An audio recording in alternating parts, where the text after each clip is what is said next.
buat makan nggak ada, buat bayar cicilan nggak ada, buat udah diem baca sholawat.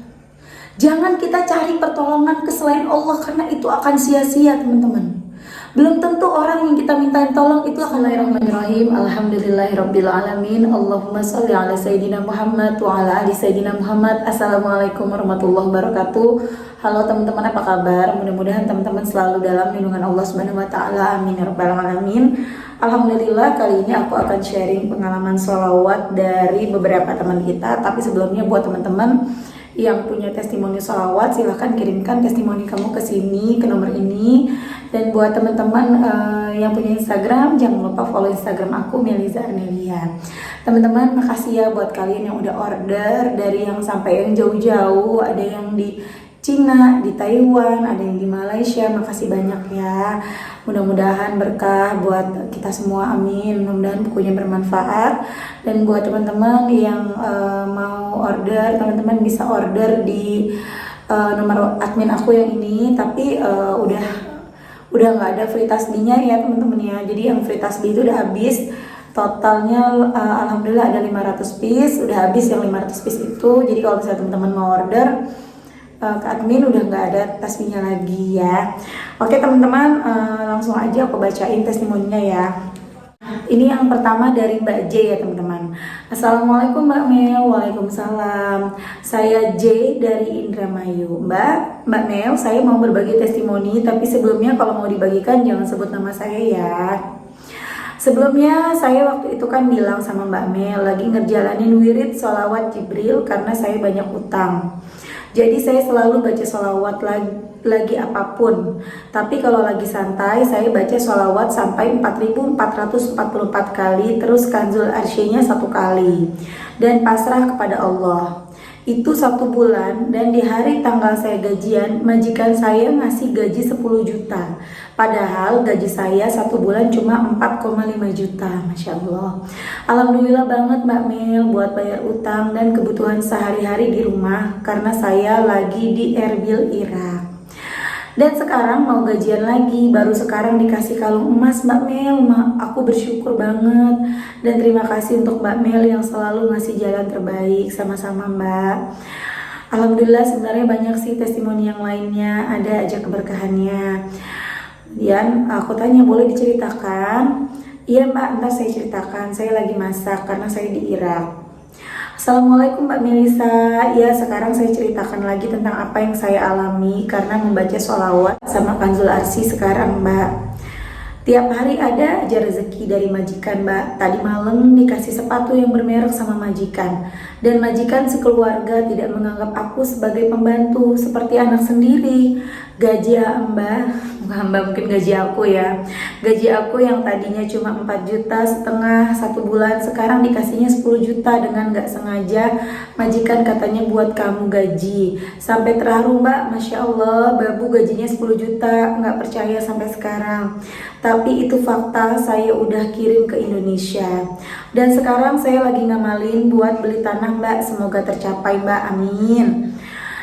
Dan agak patah semangat. Dan buat teman-teman yang sedang ngamalin, yang sedang ngamalin sholawat, semoga terkabul doanya, amin ya Rob. Dan segitu aja Mbak cerita singkat dari saya. Terima kasih buat Mbak Melisa, semoga terlimpahkan rahmat dan karunia-Nya Mbak, dan dijauhkan dari segala fitnah, amin amin ya rabbal alamin. Wassalamualaikum warahmatullahi wabarakatuh. Masya Allah ya teman-teman ya, Mbak J keren banget. Jadi sebenarnya Mbak J ini ngasih testimoninya udah lumayan lama ya teman-teman ya, di sekitar pertengahan Desember. Maaf ya Mbak J ya. Jadi memang testimoni itu numpuk banget. Dan waktu itu aku pernah live nih Mbak J. Kemudian aku ingat Mbak J tuh pernah ngomong gini, Mbak aku ada testimoni lagi gitu. Makanya aku nunggu gitu, nanti aku tambahin. Kayaknya kalau nggak salah gitu ya Mbak J. Atau bukan Mbak J, jangan-jangan ya. Nah, makanya setiap aku mau buat testimoninya Mbak J, aku tunggu, nanti aja deh tunggu testimoni dari Mbak J. Dan ketika aku mau nanya Mbak J nya, aku lupa terus gitu loh. Dan tertumpuk sama testimoni yang lain. Jadi baru sekarang, baru sempat aku bacain. Banyak banget sama teman-teman yang nanya sama aku, Mbak emang Mbak pekerjaannya apa? Suaminya kerjanya apa? Pantesan aja bisa dapat misalnya bisa dapat bonus seperti waktu itu aku dapat bonus 75 juta kan. ya orang kerjanya begini misalnya. Teman-teman, yang namanya rezeki itu kita nggak bisa yang ditentukan oleh pekerjaan kita apa. Kita ini siapa, nggak bisa. Kita nggak bisa seperti itu karena semuanya udah diatur sama Allah. Contoh Mbak J yang gajinya 4,5 juta, itu di luar negeri kerjanya. Kalau di Indonesia mungkin nggak segitu ya teman-teman ya. Di luar negeri 4,5 juta. Tapi kalau kata Allah 10, kita nggak bisa memprediksi kita akan mendapatkan rezeki sebesar apa, nggak bisa. Itu semua Allah yang ngatur, itu semua kehendak Allah. Jadi siapapun teman-teman ya yang punya kebutuhan, yang punya keinginan, yang punya hajat, udah serahin sama Allah. Doa, perbanyak ibadah, kencengin sholawatnya. Nggak ada yang nggak mungkin bagi Allah. Kalau kata Allah dapat, siapapun kita, apapun pekerjaan kita. Tuh ya. Lanjut, aku akan baca kisah yang kedua ya teman-teman. Ini dari Mbak Wahyu di Kediri. Assalamualaikum Mbak Mel. Waalaikumsalam. Salam kenal, saya dari Kediri. Sejak saya kenal sholawat dan lihat TikTok Mbak Mel dan setiap hari baca sholawat Jibril, alhamdulillah gaji suami saya naik dan pikiran tenang, alhamdulillah. Waalaikumsalam. Masya Allah. Berapa lama sholawatannya Mbak? Baca sholawat apa? Alhamdulillah akhirnya dibalas sama WA aku sama Mbak Mel. Saya DM Mbak di IG lama nggak dibales. Saya kenal sholawat semenjak saya tahu Mbak Mel di TikTok sekitar 5 bulanan. Semenjak saya baca sholawat hati selalu tenang Mbak meskipun ada aja masalah. Saya baca sholawat Jibril Mbak setiap habis sholat fardu. Terus setiap saya aktivitas masak atau bersih-bersih juga baca sholawat Jibril. Berapa banyak Mbak jumlahnya? Kadang sehari saya baca sholawatnya 1000 sampai 3000 kali. Semoga Mbak Mel dan keluarga diberi kesehatan ya, amin, amin. Doain saya bisa istiqomah Mbak Mel, semoga dengan sholawat hutang-hutang saya segera lunas dan hidup tenang dan bahagia bersama keluarga saya Mbak Mel, amin. Saya selalu ikutin TikTok Mbak Mel dan nonton IG Mbak Mel tentang sholawat. Terima kasih Mbak Mel, sama-sama, amin ya Allah.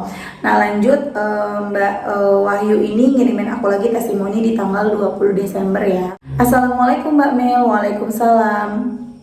Saya Wahyu Mbak, saya mau cerita sedikit tentang sholawat Mbak. Saya dari kemarin bingung Mbak, kalau hari Senin itu waktunya bayar utang. Terus saya cuma pegang uang 20.000 Mbak. Saya sholawat terus Mbak setiap habis sholat. Alhamdulillah Mbak, tadi saya telepon kakek saya, disuruh ke rumahnya, saya dikasih uang 200.000, Masya Allah. Terus ibu saya kasih uang 50.000. Terus uang saya yang dipinjam tetangga saya juga dikembalikan Mbak, meskipun masih kurang.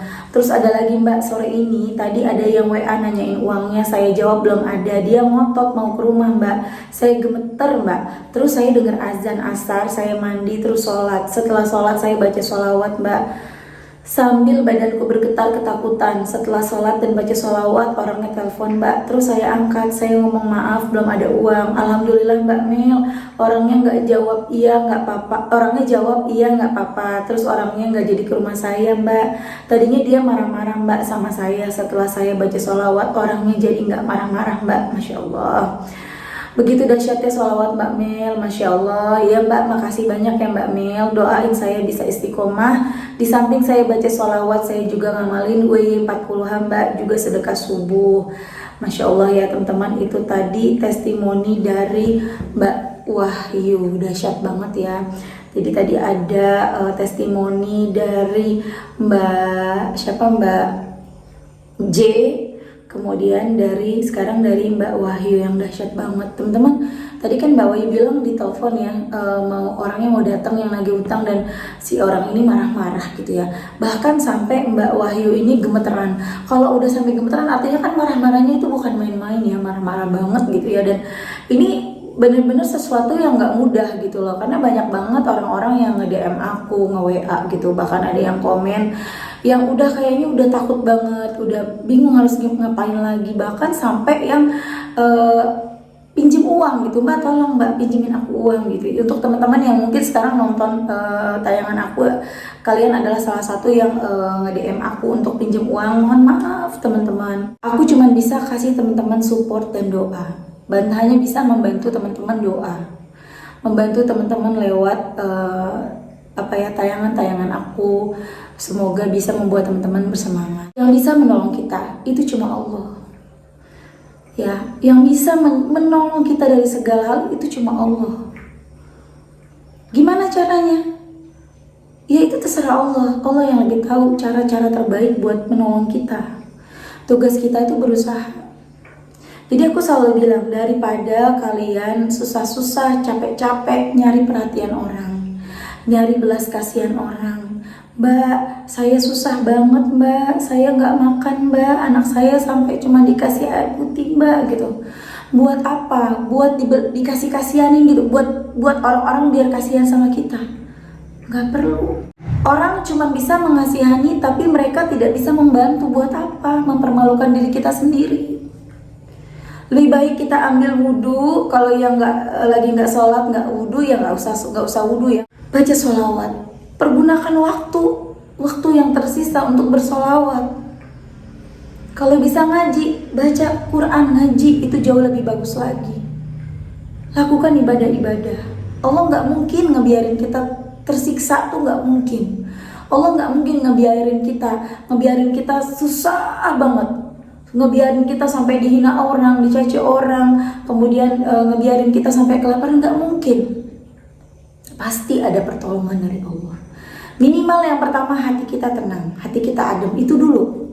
Jadi gini teman-teman, ketika kita pengen ditolong sama Allah, ya selain kita yakin, percaya semuanya kepada Allah, jangan minta tolong kepada selain Allah. Karena ketika kita mengharapkan pertolongan yang lain selain Allah, di situ pertolongan Allah nggak datang. Kemudian luaskan hati kita, jangan dibikin sempit hati sama pikirannya, jangan sempit dengan gimana harus gimana, nanti kalau aku begini gimana, tolong, akhirnya cari pertolongan sana sini. Itu ketika sempit nggak bisa masuk tuh pertolongan. Tapi ketika kita lapang, kita kosongkan, ibaratnya ruang hati kita yang terisi dengan ketakutan, terisi hati kita ini penuh dengan rasa takut, rasa kecewa, rasa marah, semua kita kosongkan, kita lapangkan gitu, kita kosong gitu. Kemudian pikiran-pikiran negatif kita kosongin, udah pasrah, selain sama Allah. Ya Allah, kalau emang aku harus diusir, terserah Engkau. Kalau memang malam ini kita sekeluarga harus puasa nggak makan, terserah Engkau. Hamba udah serahin sama Engkau aja ya Allah. Hamba yakin Engkau nggak akan ngebiarin semua ini terjadi. Itu datang loh pertolongan teman-teman, beneran deh. Coba teman-teman yang ngerasain hal ini, coba teman-teman komen deh, biar teman-teman yang sekarang lagi terpuruk percaya gitu. Kalau semua itu kita alami, contoh aku teman-teman ya, aku mengalami kok teman-teman, dimana aku sama sekali udah nggak punya uang, aku ngalamin. Sampai aku bingung waktu aku di tahun 2019 awal ya. Waktu itu aku bingung, gajian udah habis karena kan aku punya cicilan rumah yang lumayan berat, mahal banget. Kemudian aku juga baru pindahan dari Jakarta, tinggal di Kalimantan, banyak pengeluaran dan aku benar-benar udah gak pegang uang. Dan pada saat itu aku bingung, ya Allah harus gimana gitu. Aku harus gimana ya Allah, uangku udah habis. Ya udahlah, nggak ada jalan lain selain aku cuma bisa berdoa. Waktu itu di waktu zuhur aku berdoa. Aku sholat zuhur itu jam 12-an ya, setengah 1. Kemudian aku duduk, anak-anak aku tidur siang waktu itu, aku duduk di atas sejadah. Aku baca Allahumma sholli ala Sayyidina Muhammad wa ala ali Sayyidina Muhammad bener-bener 1000 kali, 2 jam loh teman-teman. Dari jam setengah 1 sampai jam setengah 3 aku baca. Aku bener-bener duduk nggak ngapa-ngapain karena aku nggak punya pilihan lain, aku nggak bisa ngapa-ngapain lagi gitu loh. Aku nggak mungkin pinjam ke orang tua, aku malu. Aku juga nggak mungkin pinjam teman. Aku tuh paling malu kalau minta minjem tuh, aku malu teman-teman. Ya jadi walaupun sesusah-susahnya aku malu buat minjem, kecuali sama yang adik aku sendiri gitu ya. Itu pun adik aku juga, aku kalau keseringan minjem juga aku malu, aku nggak mau.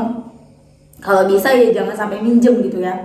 Jadi aku malu, jadi aku cuma ya Allah tolongin ya Allah gitu.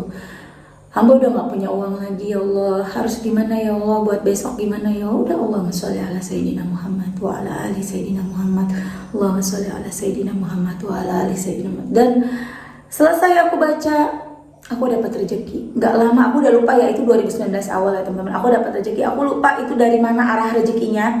Karena banyak banget kejadian-kejadian seperti itu terjadi. Ada yang tiba-tiba aku dapat orderan tas, aku kan jualan tas dropship waktu itu. Terus tiba-tiba juga aku dikasih rezeki melalui mertua aku dikirimin uang tuh. Jadi banyak banget keajaiban yang aku dapat. Jadi teman-teman kalau sekarang lagi terpuruk, khususnya masalah uang, udah bingung, buat makan nggak ada, buat bayar cicilan nggak ada, udah diem, baca sholawat. Jangan kita cari pertolongan ke selain Allah, karena itu akan sia-sia teman-teman. Belum tentu orang yang kita mintain tolong itu akan nolongin kita. Dan ketika orang itu nggak nolongin kita, bukan berarti orang itu jahat ya. Bisa jadi orang itu memang nggak bisa nolongin kita gitu loh. Karena bisa jadi orang yang kita lihat mampu, belum tentu dia mampu gitu ya teman-teman. Atau apapun itu, jangan berharap ke selain Allah, tapi benar-benar berharapnya sama Allah aja. Allah tuh yang bisa nolongin kita tuh cuman Allah teman-teman. Ya, jangan sia-siakan waktu kita buat mencari pertolongan ke selain Allah. Mbak, waktunya tinggal sebentar lagi, 1 jam lagi. Justru 1 jam lagi, manfaatkan 1 jam itu untuk berduaan dengan Allah.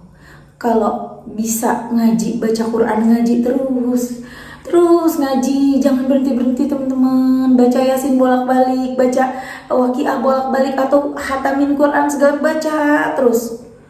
Benar-benar Allah dulu, Allah lagi, Allah terus, Allah pasti nolong. Allah nggak akan nyanyain usaha kita. Ya, oke teman-teman, terima kasih udah nonton. Mudah-mudahan bermanfaat dan jadi motivasi buat teman-teman. Kita doakan semoga Mbak J hutangnya cepat lunas, masalahnya cepat selesai. Kita doakan semoga Mbak J selalu diberikan kemudahan, kesehatan, umur yang barokah ya Mbak J. Dan untuk Mbak Wahyu semoga hutang-hutangnya cepat lunas, bahagia selalu dunia akhirat, amin ya rabbal alamin. Assalamualaikum warahmatullahi wabarakatuh.